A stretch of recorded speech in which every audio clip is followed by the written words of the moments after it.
Hey, we're here with the mayor. We're past 60 days in. I don't know the exact number. We were just talking about it. Well, it's been busy, so It's been extremely busy. Mayor Nick Rutledge, thanks for coming back in. We did one already, but it was before. It was back when you were a councilman, and now you're the mayor. So what's What's the biggest difference so far? It's busy. Yeah, busy. Extremely busy.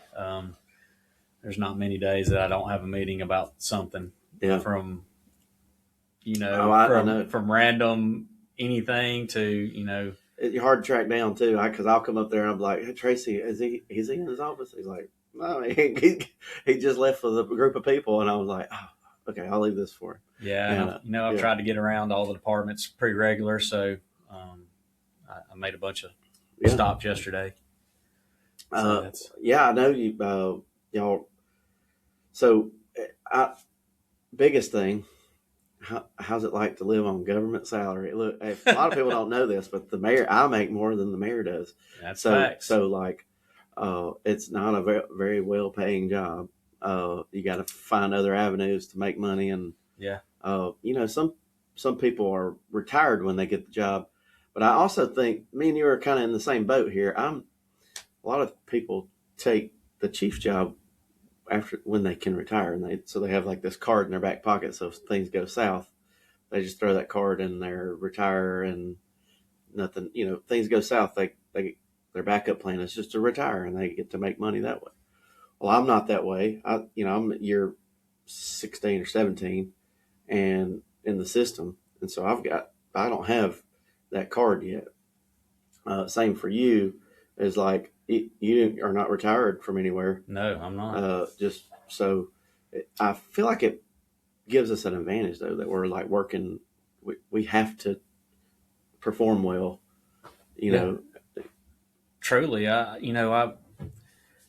when I decided to take this job or to run for this job, I knew I was, I took a cut. Like I prayed about it, and me and my wife had talked about it, and I definitely, not doing it for the money. Obviously, if anybody sees that, that's not what it's about.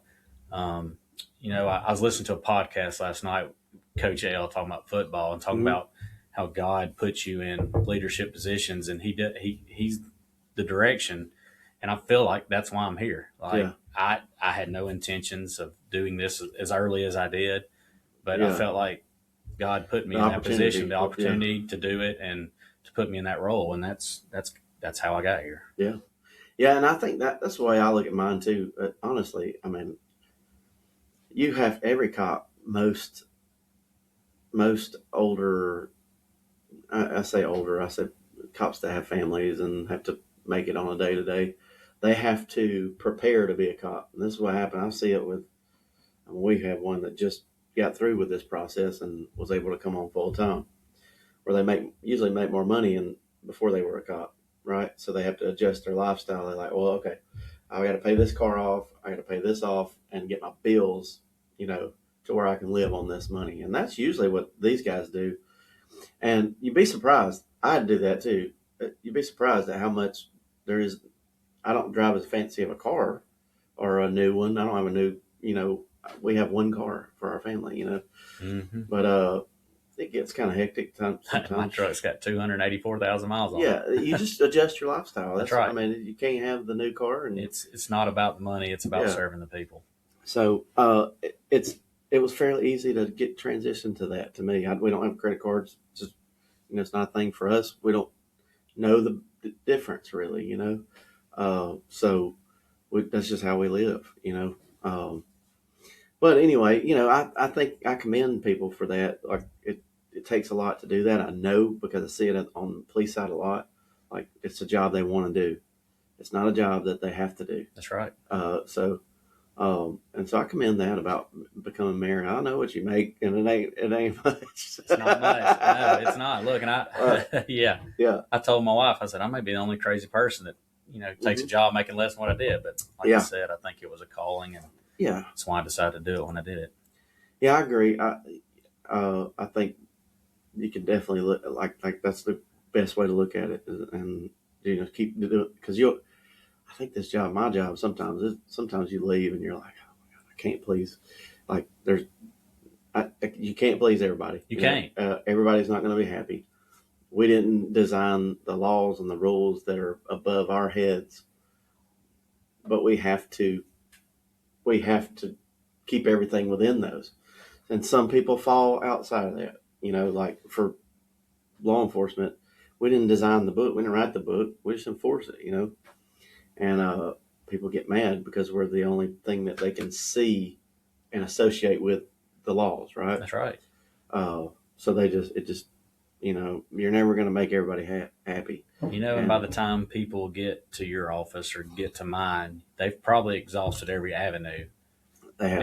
And we're getting the brunt end of whatever that is. Yeah. And in your position and mine, you want to give everybody a voice. Yeah, that's right. So whether they like the decision or they don't like the decision, it's our job to listen. That's right. And do what we can to help if we can help. Yeah. Thankfully, I don't lose constituents. You lose constituents that way. But I mean, it happens. It does. It happens, and you can't. Yeah. You can't worry about that. Yeah, that's right. You just got to keep trying to do what's right and carry on. Yeah, that's right. That's a good way to put it. Let's talk about some things that's coming in Moody. We were talking before the podcast is that the one thing that everybody can see, everybody has a visual of it going up, and is the new entertainment. What are they calling it? It doesn't have a name yet. Okay, it doesn't have a name. He hasn't named it yet. Okay. But, we did. The last update I got, it's scheduled to open. Probably in first of summerish. That'd be probably around August sometime, I think. Yeah, I would. That's smart. Wait till when the kids get out of school, hammer open. Yeah, but it's huge. It's big. I want to say it's like 50,000 square feet. It's pretty good size. So is this a large chain or is this a small individual? It's an individual. Okay, all right. That's doing this. And, that's pretty big investment for an individual person. And it's going to be 14 I went in there a week or two ago, and it's what's in it? Do you know? I think it's going to be 14 bowling lanes. Yeah. It's got like a sports bar area. Yeah. It has like rental rooms for parties, and it's got a big upper deck up there, I guess, where you can overlook. It's going to have a trampoline park for the kids and everything. Yeah. Originally, I think he was going to put axe throwing in there, but that is kind of phased out now. That's not. Wouldn't be surprised if you didn't see the golf simulator. I would not be surprised if you didn't see some golf simulators in there. That's the new thing. That's the new thing, and it's a smart thing. I like it. I love it. Yeah. Yeah. I'm a golfer, and we lost our. I still remember the days of having the golf range. Me too. Man, I hate not having it. But I think that's going to be a huge thing, and that's going to help. So, sort of break down. Like I know this, but not a lot of people know how that property over there works. The city actually owns. The city did buy that property. How many acres is it right there?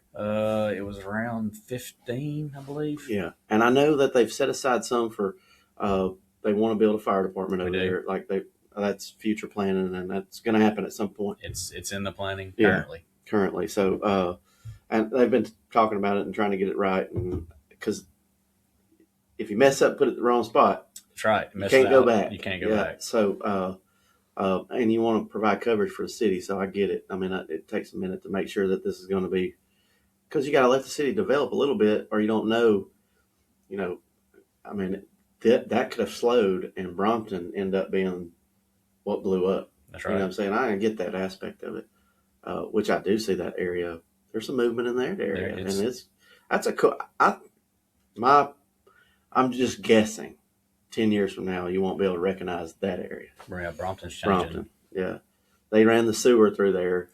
They did from the industrial park, so you'll hopefully see some movement in the next year or so in that industrial park. That's a big piece. It's beautiful, too. I mean, it's gorgeous. I mean, the gates, that's what, if you're driving down Kelly Creek, head towards Odenville, it's on your left. Real pretty gates. That's what he's talking about is the industrial park. The Kelly Commerce Park. Commerce Park.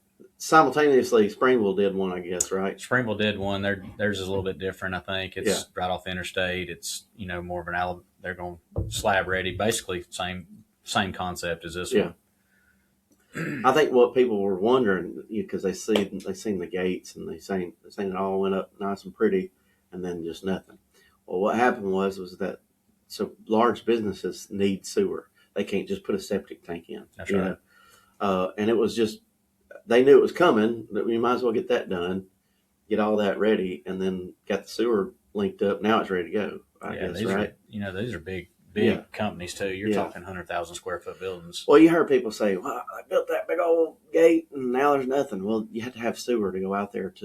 Nobody's going to buy a piece of property without being able to hook sewer to it. That's right. So sewer plants, they're in the middle, finishing up an $11 million project. Yeah. They just paid for the upgrades. So yeah.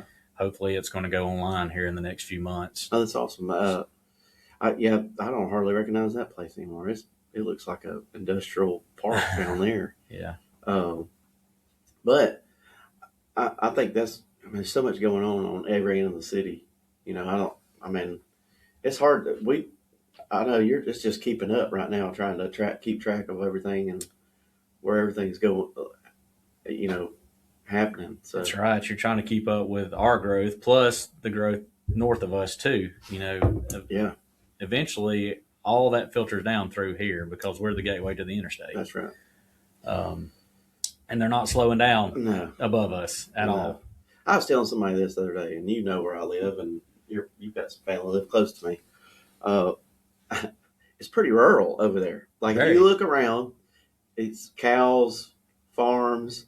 But what's funny is you can go out my front door and look and see traffic, like bumper to bumper traffic, and between cow farms. Man, I'm like, what? This is weird. And you called me last night. I got stuck in it. And you're like, man, this is terrible. And I was like, I don't know. It like trying to get some pictures from above it, and because we're working on it. You're working on it. You're trying. I'm trying. I know. Y'all are going to Washington in the coming weeks to try to get in front of the right people to say the right things. We're headed to Washington with the St. Clair County EDC in about probably, I don't know when this will air, but around the 1st of February to try to sit down in front of Senator Brett, Senator Tubble, Representative Rogers, to get it back on the federal planning. Because right now it's on nothing. It's 411 is not on any plan.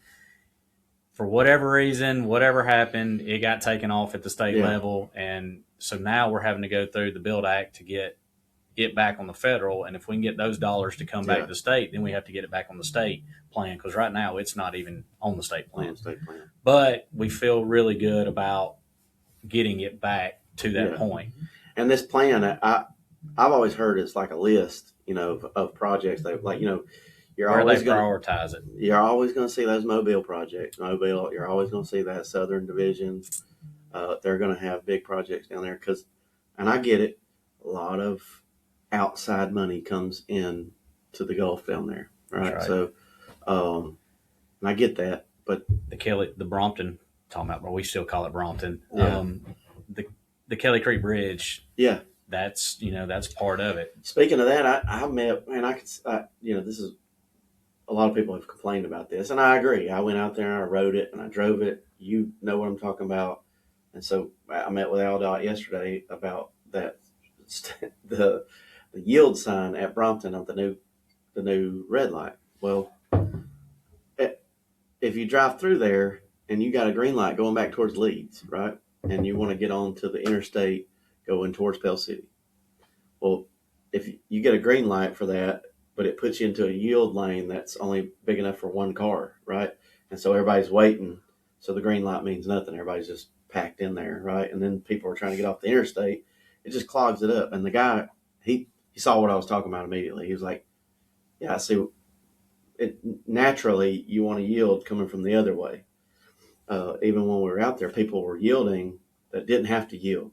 Right. Like they were coming from that way, they were yielding to this traffic, and I was like, see? And he said, yeah, I see it. Let me push this up the chain. You're right. They didn't promise me it would get fixed, and that's how everything goes. That's how it goes. Push it up the chain. You meet somebody, they push it up the chain. Yeah, he's like, but he saw it. He could not deny what was happening there, and Yeah, I mean, it's literally this. I say it's probably more to it. I'm not an engineer. I don't know how that works, but there's probably to turn a sign, it probably takes an engineer plan to do Yeah. it, and Probably about 5 steps. 5 steps where we can say, put the stop sign there. It Yeah. needs a stop sign. Right. We added a stop sign in the neighborhood yesterday. Yeah. Let's put that stop sign there. It's missing. Yeah, it's missing. But for them, they have to have a strategic plan for it and all that stuff. I get it. It's the way we live in the world today. Everybody's so happy and want to live in that judicial system. So. Yep. And we were talking about this, the flock cameras. Man, I tell you what, I freaking love them. And I know people think that nobody's sitting there glued to those cameras, and they only take pictures of your tag. It doesn't do anything else. That's it. And if you're not running from the law with a felony or a stolen car, it has nothing. It does nothing for you. Yeah. The same as probate. Like they got all your stuff too. Yeah. So anyway, I love them, and we're starting to see some neighborhoods get them.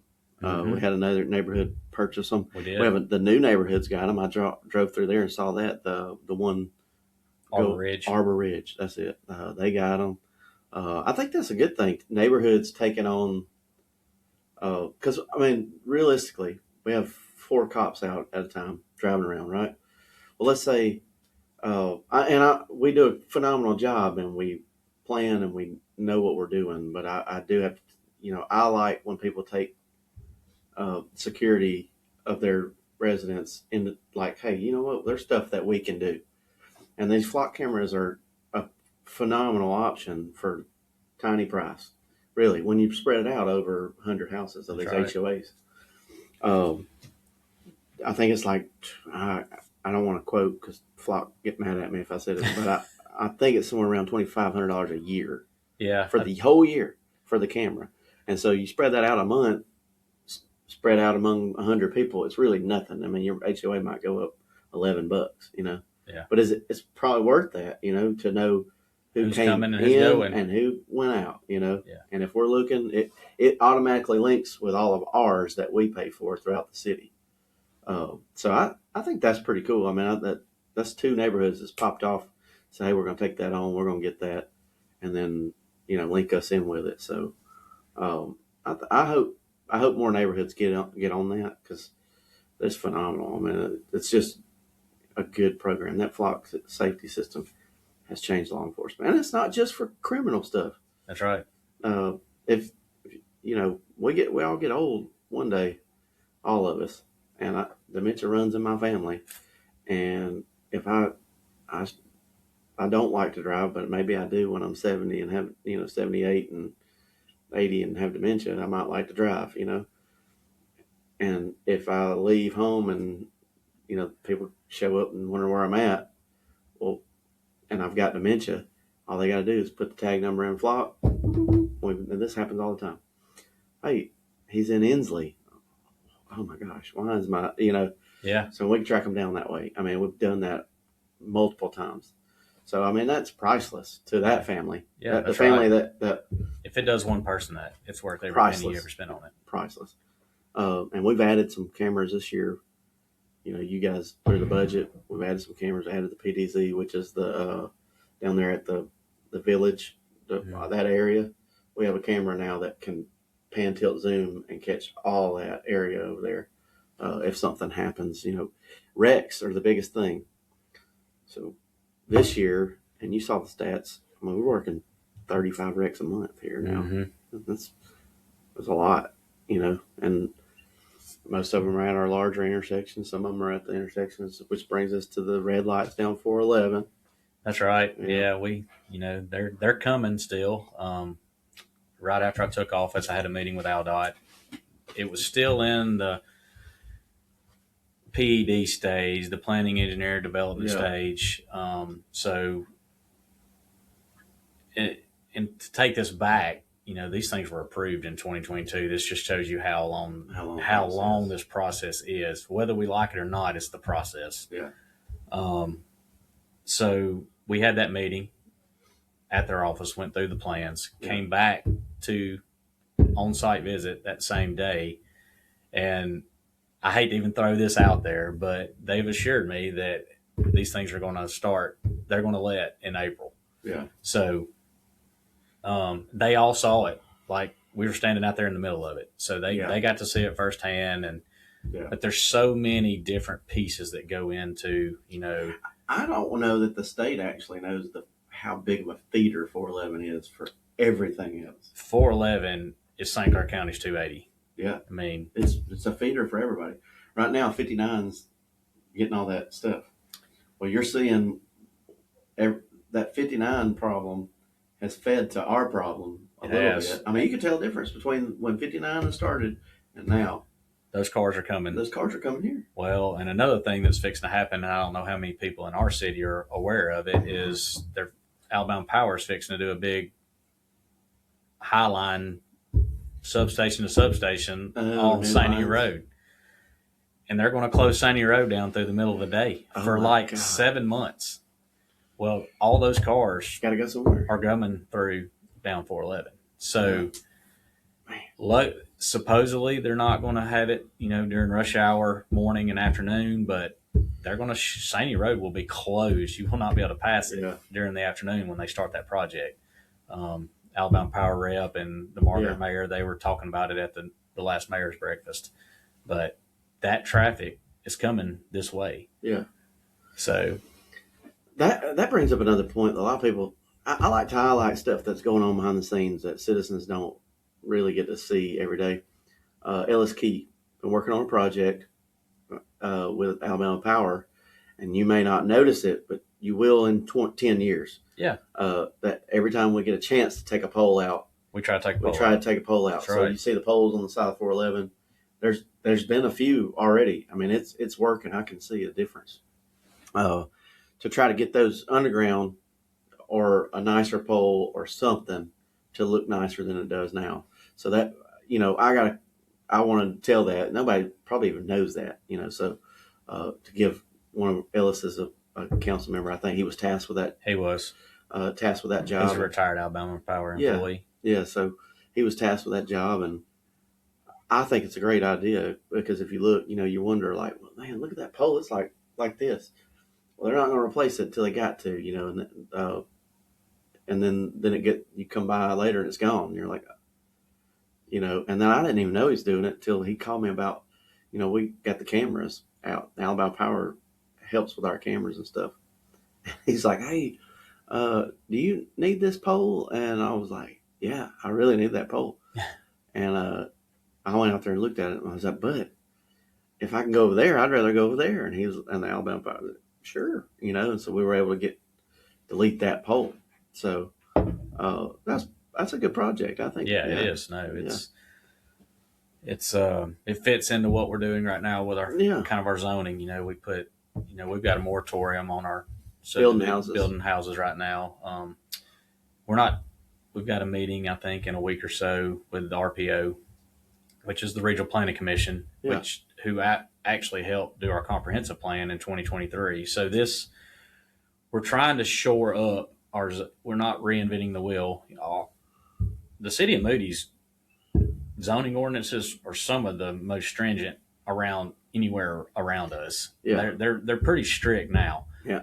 But there's some zoning that's, was put in place a long time ago that probably doesn't fit that area anymore. There's some things in our zoning, regulations that probably need to be shifted around and moved. I know one thing I've pushed for and the council's pushed for, we've talked about it, is, people have a right to sell their property. Mm-hmm. You cannot stop growth. I mean, the growth is coming. People have a right to sell property. That's the American dream. Yeah. Now, the growth that comes with that property, we're tasked with how do we make that fit intentionally into what we want, and not lose our small town, rural feel. Yeah. So, adding bigger lots, like creating per house, the build fronts, whatever that is across the front.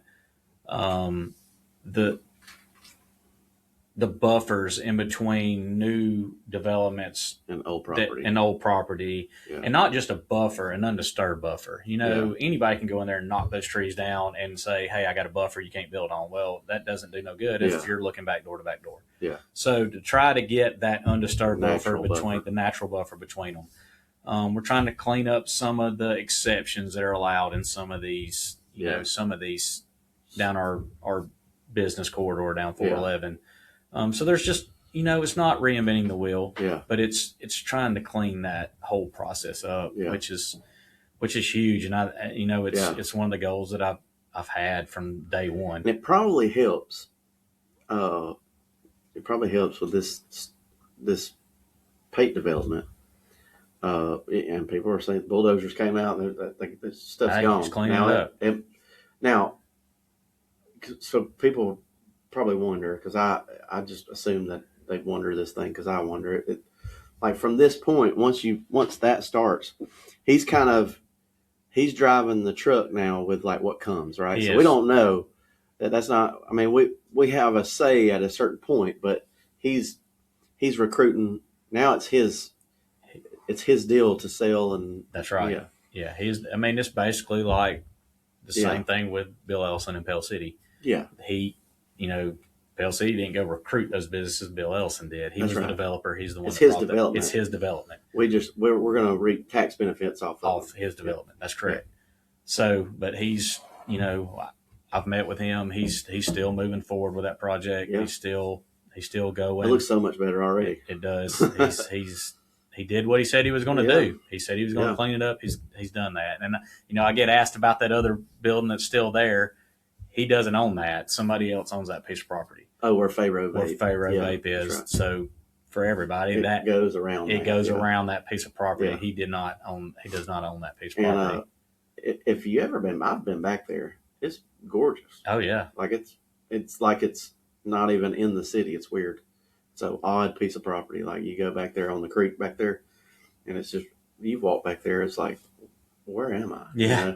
Yeah. And I think that y'all in the future are, I saw that they want to do that little trail, through the woods and stuff and come up that way, because it is gorgeous. Like if you've ever seen it, it would be awesome to have a walk trail through it, but it's very difficult to navigate property lines, easements, and it'll take years to get that done. That's right. And we're trying to work with some of those property owners, and we do have some easements with some of the current property owners there. There's still a couple more that we have to cross, and maybe one day. Yeah. And I don't think it's a bad idea to have some undisturbed property. Like once you put a walking trail on it, that's right. You're not building a house on it. Yeah, that's right. And I think it's a good idea to have some green undisturbed property that that you can walk from. Because if you look at it on the map, you can walk end to end on the city down through there. You could. It go all the way through. All the way from the ballpark to the public shopping center. Mm. Well, man, we've been sitting here shouting. Anything you want to put out before we close it up? No, we're steadily working hard. Yeah. I got some road paving projects that we're in the middle of that will excite some folks. If we're in the middle of some grant processes that we've got a bunch of grant stuff that we're working on right now. You just say average. If we go in and pave a subdivision, it's $1 million. Oh yeah, easy. It's easy $1 million. Mm-hmm. So easy. We've got some Rebuild Alabama grant money that we're trying to get, and some subdivisions that we've got roads that are on the list. And luckily driving the bus, I get to see parts of the city that you don't see every day. Yeah. I've got some side streets that I've been on going, man, this road really needs some work, Yeah. Because you don't drive on every street in Moody every single day. Most of your main thoroughfares are in pretty good shape. I do agree that there's some that are offshoots that you just don't see every day. That's right. That need some help. But that is a good. I mean, that is good that you're able to see all those, drive all those side streets, and that there's quite a few of them. And look, they're on the list. I'll see some, and our public works guy, director Lee, he's probably like, man, I wish he quit calling me, because I'll be like, hey man, he's got some projects that we want to do. There's a big one at Myers Road, drainage pipe. We're going to try to get yeah, fixed here. that one's been on the list for a while. Yeah, we're going to try to get it, get those people's waters flowing and not backing up. And there's some more that he would like to get done too. So, well, that's awesome, man. I mean, I see some great stuff happening from the inside. So I try to like get as much out, but this is just the tip of the iceberg. Yeah, it's been busy, and we're working on a lot of things at yeah. At a time. So, but I hope we continue on progressing towards some of that stuff. I got a great council. My council, I work really well with them, and I try to keep them informed, on everything that's going on. So yeah, reach out to any of them if you see them. Reach out to them. Yeah, they're all y'all's emails are on the website. All of them are on the website. I think all of our phone numbers are on the website for the most part. You can see me anywhere. I'm accessible pretty much anywhere. All right, now we're going to go into a session of this. I need to talk about it. I feel like I need to address it because, I mean, I have a platform to address it. But the ICE stuff. All right, here's the deal. This is non-political. This is just law based. I think because I have people ask me, like are we going to get? And I'm like, no, we're not putting the ICE patch on and going out and enforce immigration law. But if ICE, who is a arm of the federal government that is law enforcement, comes here, we will support their law enforcement actions. Okay, and when I say that, we'll support it by making sure it's safe for them and it's safe for our citizens. Right.